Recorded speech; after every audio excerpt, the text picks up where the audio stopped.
শুভেচ্ছা সবাইকে। আমি জাহিদুল ইসলাম এবং আজকের ভিডিওতে আমরা কথা বলবো থাইল্যান্ডের মেডিকেল ভিসা নিয়ে, যা বাংলাদেশি নাগরিকদের জন্য চিকিৎসার উদ্দেশ্যে অত্যন্ত গুরুত্বপূর্ণ। থাইল্যান্ডে উন্নত চিকিৎসা সুবিধা এবং সাশ্রয়ী খরচের কারণে অনেক বাংলাদেশি সেখানে চিকিৎসা নিতে যান। তাহলে চলুন জেনে নিই কিভাবে আপনি এই ভিসার জন্য আবেদন করবেন, কি কি ডকুমেন্টস লাগবে এবং কিছু গুরুত্বপূর্ণ টিপস। ভিডিওটি শেষ পর্যন্ত দেখুন, কারণ আমরা সবকিছু সহজভাবে ব্যাখ্যা করব। প্রথমে জেনে নিই কেন থাইল্যান্ড মেডিকেল ট্রিটমেন্টের জন্য এত জনপ্রিয়। থাইল্যান্ডের হাসপাতালগুলো, যেমন বামরুংগ্রাদ বা সামিতিবেজ, বিশ্বমানের। থাইল্যান্ডে উন্নত চিকিৎসা সুবিধা এবং সাশ্রয়ী খরচের কারণে অনেক বাংলাদেশি সেখানে চিকিৎসা নিতে যান। থাইল্যান্ডের মেডিকেল ভিসা, যাকে বলা হয় ট্যুরিস্ট এমটি ভিসা, এটি তাদের জন্য যারা চিকিৎসার জন্য 60 দিন বা তার কম সময় থাইল্যান্ডে থাকতে চান। এই ভিসা সিঙ্গেল এন্ট্রি, মানে আপনি একবার থাইল্যান্ডে প্রবেশ করতে পারবেন এবং এটি ইস্যু হওয়ার 3 মাসের মধ্যে ব্যবহার করতে হবে। যদি আপনার সঙ্গে কেউ সহযাত্রী হিসেবে যান, তিনি ননিমিগ্রান্ট ও ভিসার জন্য আবেদন করতে পারেন। এবার আসি মূল বিষয়ে, কিভাবে আবেদন করবেন। থাইল্যান্ডের ভিসা আবেদনের জন্য বাংলাদেশে রয়েছে রয়্যাল থাই এম্বাসি, ঢাকা। তবে আবেদন প্রক্রিয়া আরও সহজ করতে ভিএফএস গ্লোবাল এবং সাইমন গ্রুপের মাধ্যমে আবেদন জমা দেওয়া যায়। ঠিকানা হল বোরাক মেহনুর, 8 তলা, কামাল আতাতুর্ক এভিনিউ, বনানী, ঢাকা। ধাপ 1, প্রয়োজনীয় ডকুমেন্টস সংগ্রহ করুন। এগুলো আমি পরে বিস্তারিত বলবো। ধাপ 2, ভিসা আবেদন ফর্ম পূরণ করুন। ফর্মটি থাই এম্বাসির ওয়েবসাইট বা ভিএফএস গ্লোবাল থেকে ডাউনলোড করতে পারেন। ধাপ 3, আবেদন জমা দিন। রবিবার থেকে বৃহস্পতিবার সকাল 8:30 থেকে 11:00 পর্যন্ত আবেদন জমা নেওয়া হয়। ধাপ 4, ফি জমা দিন। মেডিকেল ভিসার ফি প্রায় 4,000 টাকা, তবে সাইমন গ্রুপের সার্ভিস চার্জ 1,000 টাকা এবং ব্যাংক ড্রাফট ফি 600 টাকা আলাদা। ধাপ 5, ইন্টারভিউ বা অতিরিক্ত ডকুমেন্টসের জন্য প্রস্তুত থাকুন। এম্বাসি প্রয়োজন হলে আপনাকে ফোন করবে। ধাপ 6, পাসপোর্ট সংগ্রহ করুন।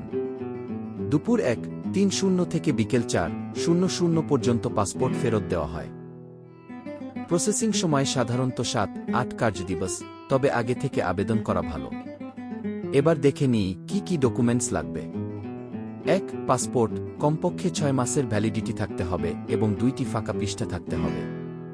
পাসপোর্টের তথ্য পৃষ্ঠা, আগের থাই ভিসা পৃষ্ঠা যদি থাকে, এবং রিনিউয়াল পৃষ্ঠার ফটোকপি।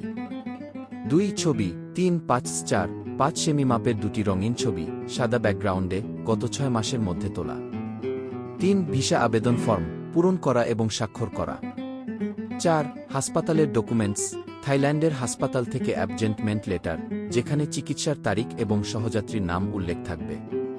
5, মেডিকেল রিপোর্ট, স্থানীয় ডাক্তার বা হাসপাতাল থেকে রোগীর অবস্থার সাম্প্রতিক রিপোর্ট বা রেফারেল লেটার। প্রথমবার ভ্রমণকারীদের জন্য এটি বাধ্যতামূলক। 6, আর্থিক প্রমাণ, গত 6 মাসের ব্যাংক স্টেটমেন্ট এবং ব্যাংক সলভেন্সি সার্টিফিকেট। প্রতি ব্যক্তির জন্য কমপক্ষে 6,000 টাকা এবং পরিবারের জন্য 1,20,000 টাকার ব্যালেন্স দেখাতে হবে। 7, ticket, round trip air ticket বা তৃতীয় দেশে ভ্রমণের প্রমাণ।